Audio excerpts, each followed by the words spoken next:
है, तो इंग्लिश भी हमारे साथ में होनी चाहिए। और हम लोग करते क्या है कि जब हमें हिंदी को बड़ा दिखाना हो तो इंग्लिश को छोटा करने लगते हैं। पर हमको करना ये चाहिए कि हिंदी को बड़ा करना चाहिए। अगर आपको हिंदी की विशेषता दिखलानी है तो हिंदी के उन ग्रंथों का अध्ययन करिए जिनका अध्ययन नहीं हो पा रहा है, वर्तमान में लोग उनको नहीं जान पाए। हिंदी में कई ऐसे ग्रंथ मिल जाएंगे जो अब लुप्त प्राय हो चुके हैं। संस्कृत में भी ऐसे हजारों जोड़ों ग्रंथ हैं।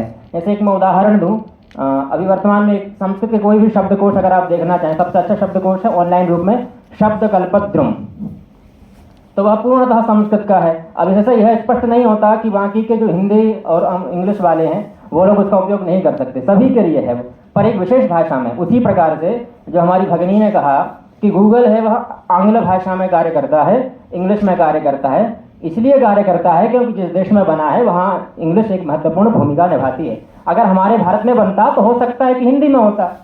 ऐसे ही कंप्यूटर में कहा भाई साहब ने कि जावा है, HTML है और C++ है, सारी भाषाएं इंग्लिश में होती है, इंग्लिश में नहीं होती हैं भैया। कंप्यूटर की भाषा बाइनरी लैंग्वेज है, 0-1 की लैंग्वेज होती है, जिसे ट्रांसलेट किया जाता है अल्फाबेटिकल में, तो यह बाइनरी लैंग्वेज पर काम करता है। इसका मतलब ये नहीं है कि हिंदी तुच्छ हो गई और इंग्लिश उच्च हो गई, ठीक है। टाइपिंग भले ही कुछ कर लीजिए, टाइपिंग तो आप दूसरी भाषा में भी कर सकते हैं। हाँ, अन्य भाषा में जैसे मैं चाइना की जाऊँ, चाइना में क्या वहाँ टेक्नोलॉजी नहीं, सबसे ज़्यादा टेक्नोलॉजी में आगे जापान और चाइना है, तो वहाँ वो अपनी स्वदेशी भाषा मातृभाषा को आगे ला रहे हैं, तो क्या वो गलत कर रहे हैं?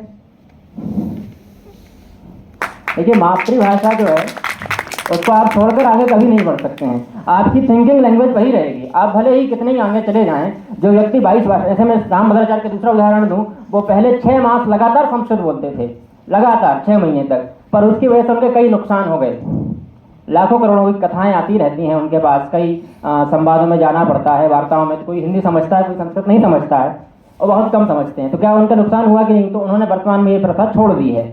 तो इसलिए आप एक ही भाषा पर अपना जीवन आधारित नहीं कर सकते। मैं पुनः कहता हूं कि इंग्लिश और कंप्यूटर वर्तमान की बहुत बड़ी आवश्यकता है। अगर आपको हिंदी को आवश्यकता बनानी है तो उसके लिए आपको हिंदी में जो चीज़ गौण हो चुकी है, नष्ट हो चुकी है, उसको पुनर्जीवित करने की आवश्यकता है, ना कि किसी अन्य भाषा को तुच्छ करने की आवश्यकता है, ठीक है।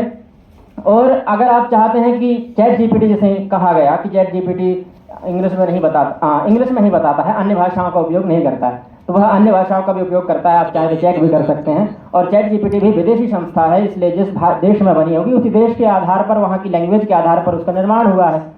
तो इसी के साथ मैं अपनी वाणी को विराम दूंगा। जयतु संस्कृतम जयतु भारतम।